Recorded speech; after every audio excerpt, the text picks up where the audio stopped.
esta pena ya dejemos ya.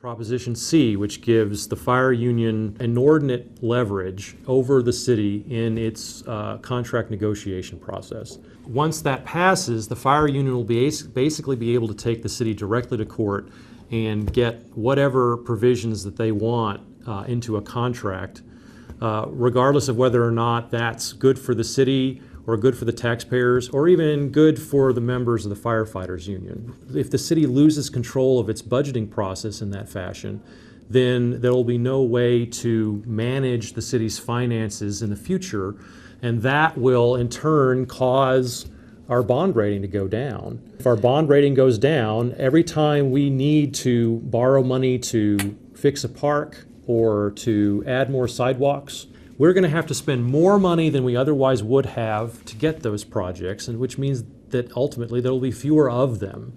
The idea is that if we pass these, citizens will have more control, and therefore there will be more control over the budgeting process. The opposite will happen. There'll be less control over the budgeting process, and we'll get less for our dollars rather than more. I'm Ezra Johnson, and I'm asking you to go vote no on Propositions A, B, and C on November 6th. You know, we had said something about this when a few shows back we talked about how we stabilized and how we become or managed to become the most violent city in America. I want to take time out because things are fruitating rather fast here.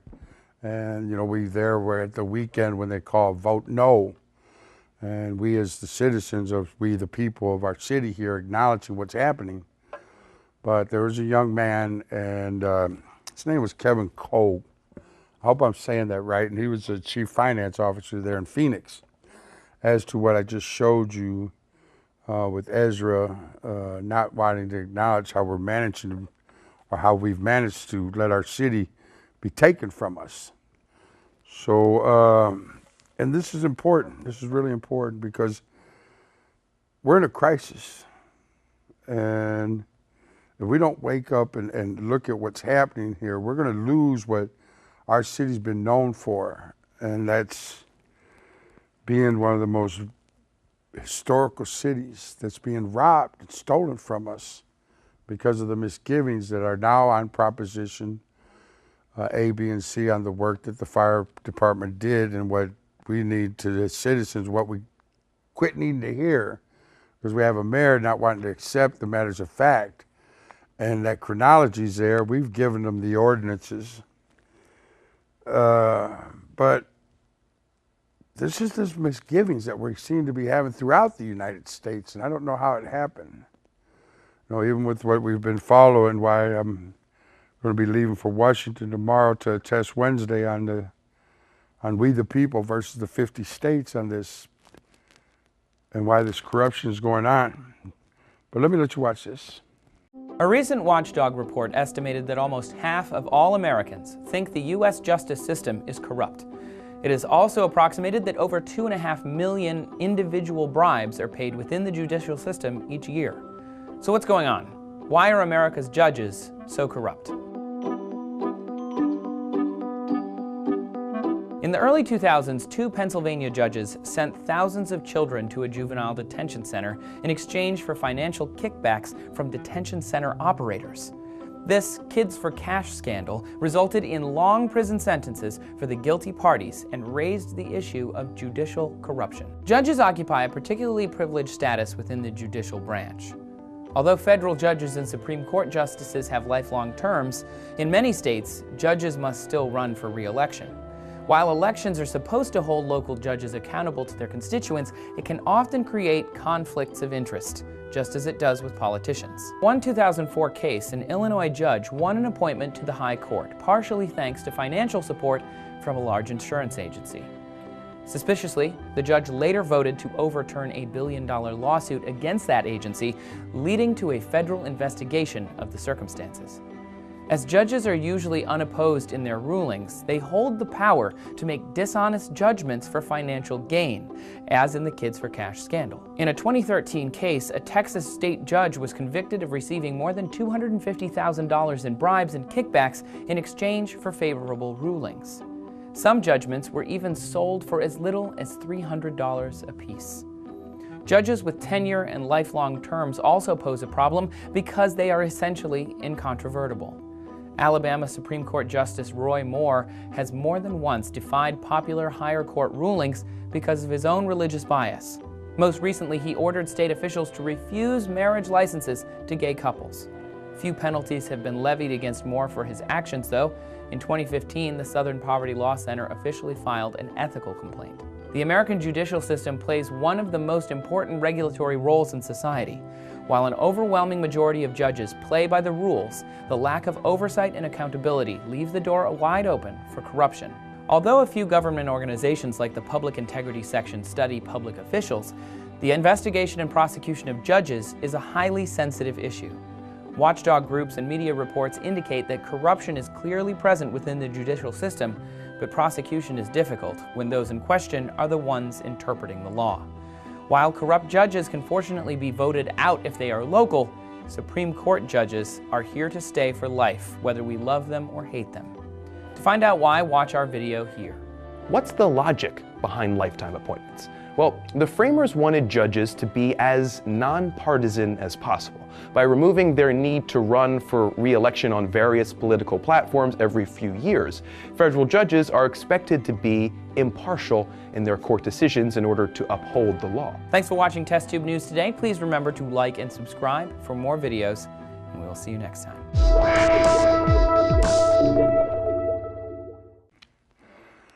This is happening, and now we have, even in the Bexar County Jail last week, we had a sheriff actually take off his shirt, take off his whatever, and get beat up by an inmate. I mean, who's running this jail? Salazar says he's running it, but that's the same thing Parmelo said when she was in Washington, when Senator John Cornyn did Senate Bill 2002, Mental Health and Safe Communities, talking about their CIT training being a model. It's not a model. It's the housing of what they did to the children here in San Antonio. This was the highest rate of recidivism. The Council of State Government submitted the report. But let me let you watch this as far as this deputy. Good evening, I'm Jeff Brady. They have one job: to protect and guard inmates at the Bexar County Jail. But a nearly 8-month-long investigation by KENS 5 has uncovered allegations of at least one deputy doing just the opposite. Eyewitness News reporter James Keith explains. Back in April, we received a number of complaints from the families of inmates here at the Bexar County Jail.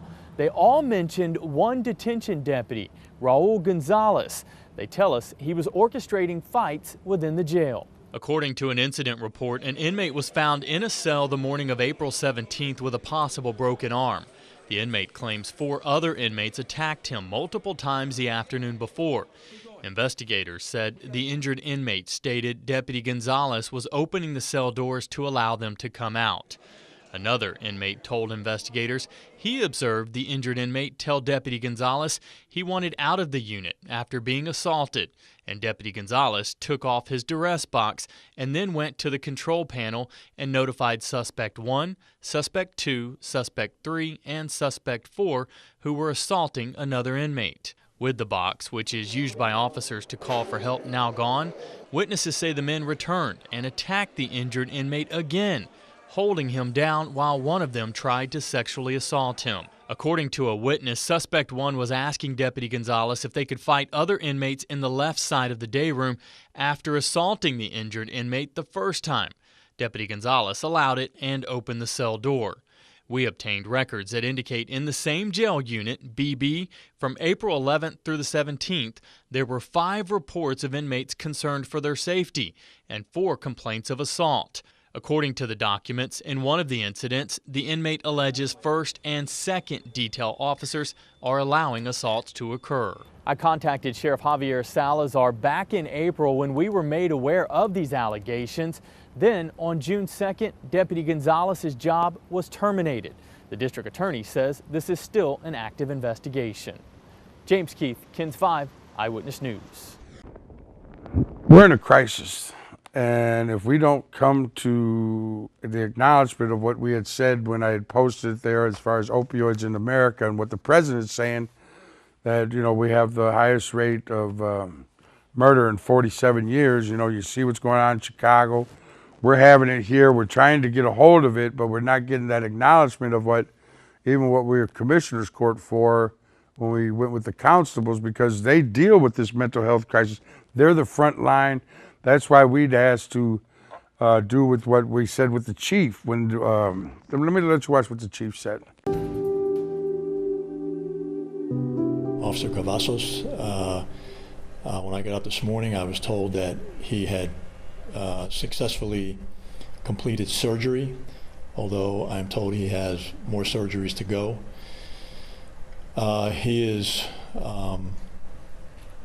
He will survive according to doctor's reports. Officer Moreno is not expected to survive according to doctor's reports. Many times a day, these officers are in contact with people all over the city, and you never know when one is going to turn out like this. Grim news from the San Antonio Police Department. We are now learning one of the officers ambushed by gunmen near San Antonio College on Thursday afternoon has died. The San Antonio Police Department says Officer Miguel Moreno passed away at 11:11 this morning. Reporter James Keith now joins us live in the studio with more. James? Stacia, definitely a sad development. Officer Moreno was a 9-year veteran of the San Antonio Police Department. Officer Julio Cavazos will survive but has more surgeries to endure. Police Chief William McManus released new details on how all this happened during a press conference this morning. The officers, they were on what's called a direct patrol. They were checking out on a call for a suspicious person. Police say Moreno and Cavazos approached 2 men on West Evergreen. They were blindsided with gunfire. Moreno was shot in the head. Cavazos was shot in the chin. The bullet went into his upper body. He grabbed Moreno, pulled him from the gunfire, and still managed to shoot the suspect. The gunman was shot in the buttocks and the head. Those officers were out there and they were working, and they were working hard. All they were going to do was contact these 2 individuals. Contact them to get their identification. In the event that anything did happen up there, they may have a suspect. And things went bad real quick. I'm at a loss for words to describe what a tragedy this is. 2 great police officers gunned down for no reason other than they wanted to talk to this individual. Right now, police aren't sure whether the suspect's head wound was self-inflicted or from their gunfire. They are certain this shooting was senseless. There's no ID on the dead suspect yet or the motive for the shooting. The person who was with him is classified as a witness and not a suspect right now. He was arrested on outstanding warrants and is out of jail. Live in the studio, James Keith, KENS 5 Eyewitness News. This was after Officer Moreno, which for some reason I was down the street, and when the shooting started, I heard it and I took off running. Let me let you watch this. San Antonio College in San Antonio, I don't know if there's some kind of shooting going on. I just wanted to bring you guys a live report. This is part of what's happening in our city today. So we're looking at what's going on right here. We've got a lot of officers here on this issue.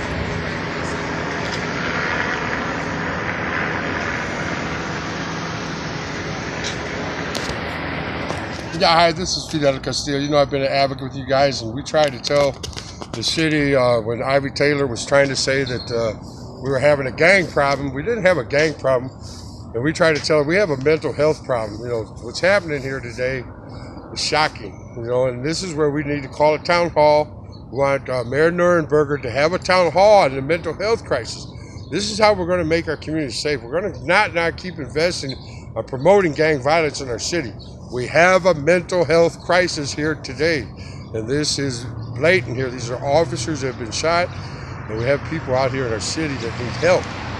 So please call the mayor, tell him you want to hold a town hall on this issue. This is a crisis in our city, and we're not addressing it, and it has our city as the most violent city in America. So please call the mayor. So when we asked the chief, and even when we went to the commissioner's court a couple weeks ago as far as the constables, in honor of Mr. Moreno and even Officer Marconi, there in front of the police station, you know, when you first responders' lives in danger, we're having to wake up here, and that's why we thought going to the commissioners and asking the stabilization centers as far as this mental health crisis that we're dealing with isn't just here. This is throughout the United States, and we're in this pandemic, and we wanted to limit it to us. Violent crimes are on the rise all across the country, including right here in San Antonio. Good evening, I'm Jeff Brady. And I'm Sarah Lucero. KENS 5 Eyewitness News reporter Addie Guajardo dives into the latest SAPD statistics. Earlier this year, a study by online site Cheat Sheet ranked San Antonio as #1 for the most dangerous cities based on crime, a bold statement that prompted us to take a closer look at violent crimes in the Alamo City. Violent crimes are composed of 4 offenses: murder and non-negligent manslaughter, rape, robbery, and aggravated assault. We took a closer look at the San Antonio Police Department statistics, and this is what we found from January to June in 2016 and 2017. In 2016, from January to June, there were 69 homicides reported, 572 rapes, 1,051 robberies, and 3,418 aggravated assaults. In 2017, during the same time frame, 61 homicides have been reported, down 8 from last year, 599 rapes, up 27, 1,179 robberies, up 128, and 3,580 aggravated assaults have also been reported, up more than 2,000. So far, there's been more than 300 more violent crimes this year than in 2016. The San Antonio Police Department says it's a spike across the nation and other large cities, and they're working to combat the increasing crimes. They released the following statement, quote, "The department has continued to implement many new initiatives to combat the rise in violent crime. Although we saw higher than average numbers last year, San Antonio still remains one of the safest big cities in the country." And tonight at 10, you'll hear from the San Antonio Police Department Chief William McManus. Addie Guajardo, KENS 5 Eyewitness News. We want to warn you, the video that has been released that you're going to see in just a moment is very disturbing. Officials in Texas are now examining 2 videos capturing this officer-involved shooting in San Antonio. Bro, they just shot that bro. This video shows veteran officers Greg Vasquez and Robert Sanchez shooting and killing 41-year-old Gilbert Flores Friday afternoon. Bro, they just cold-blooded shot that. Michael Thomas recorded the video and tells us he was surprised to see the officers open fire when Flores clearly had at least one arm raised. I was just thinking, like, if he stepped back, why would they shoot him then after they were just kind of going back and forth for so long? And then you shoot him after he steps back, not attacking you or anything like that. Officials say the second video, not released to the public, shows a much closer and clearer angle. The Bexar County DA and sheriff both discouraging knee-jerk reactions. I don't have to say anything that anybody can't get to that conclusion on their own when they look at the video. They're troubling. But what I encourage people to do is not react. The officers arrived at Flores' house responding to a domestic dispute call. Looks like the male that called it in assaulted his wife and child, so possibly 2 patients. And he is also threatening suicide. When police arrived, they say he was armed with a knife and resisting arrest. They also tried to use non-lethal weapons to try and detain him. And after a lengthy confrontation, both deputies fired shots, causing the man's death. Thomas first provided his video to CNN affiliate KSAT. On Monday, the sheriff's office labeling it as unethical and sad for the news station to purchase and air the video, also tweeting, "Broadcasting a man's death for $100 sparked threats to our deputies' lives," to which the station says it's their obligation to inform the public, saying in part it is not uncommon for news organizations to pay for video for freelancers or citizen journalists. If we have this court for veterans, as far as we did the misdemeanor court with Commissioner Atkinson and Dr. Gilbert there at the University of Texas San Antonio, we need to acknowledge what we did wrong here to stabilize the mental health crisis and what we're having as far as those kids that have been put on these psychotropics, or whether it be the foster care that we won with the senior judge Jacks back in 2015, to awaken that we made a mistake by using these psychotropic drugs. It's not a best practice, but we need to create that reentry program. the Stabilization Center, instead of using psychotropic drugs in the judicial through the Center of Healthcare Services, where I'm going to bring you a special report on the Paula Elizondo Center for Healthcare Services and the petition on the west side to shut it down. But let's go to our commissioners and ask that we not continue, and let's take that new Center for Healthcare Services that uses psychotropics, that needs to be identified, that's causing our crisis. This is happening. Judge Christensen, let me let you watch what he does for our court so you know who to call. If other Texas counties are interested in pursuing a Veterans Treatment Court program, we would be happy to entertain a contingent of their officers and staff to come down and see how we run ours. I think it would probably benefit anyone interested in trying to initiate a Veterans Treatment Court program to see the hurdles that we leapt and cross the T's and dot the I's that we were required to do to get ours up and running. We'd be welcome to have that happen, and in fact several counties have already done that with us. But our phone number here at the office is area code 210-335-2156, and we welcome your inquiries. So now you know who to call. Call our judge, call the commissioners, ask them that we end the psychotropics at the Center for Healthcare Services that has, I think, 300 inmates, 300 or 400 insane inmates in this crisis intervention training, being a mental health, not acknowledging that we're still, like my brothers, veterans. In 2012, as to the Sutherland Springs shooter, when I attested to the DVA suicide report showing 22 veterans killing themselves every day. If this is happening and we're finally acknowledging it, let's create a Eagle Eye Stabilization Center in honor of these two first responders, in honor of the work that even what my son did when he tried to help those kids at the Cindy Taylor Crier that's had 5 escapes this year. We're not going to let these people continue inciting violence. I don't know how we managed, or somebody managed to give them $22 million for police brutality. And this was when Obama gave $75 million. You know, I think you saw it on my last show when I had, or you can go online, Breaking the Code of Silence. I posted on YouTube. Because this is the people. And what's being done with this proposition, A, B, and C, is for the people. But they came together and it was like the whole special interest group were all there. Everybody that's guilty of destroying what the natives had said back in 2013 when we had to take the action to the federal court to protect our ancestors buried at Mission San Antonio de Valero. Let me ask you, has anybody heard about the 1,400 indigenous, but not just indigenous people, given their last rites as to the history of Mission San Antonio de Valero? All you've heard them, and this is shocking.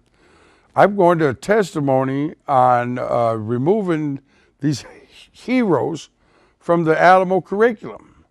So we finally have this proposition for our people, for our city. Let's end this. And, you know, we're in the hemp industry. So, you know, we're really good at making rope. So I'm going to leave it up to you. God bless you.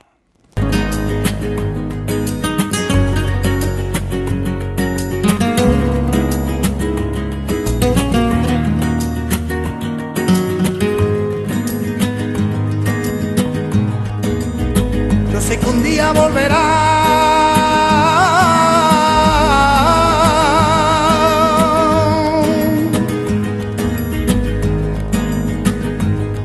Triste pena, ya dejemos ya.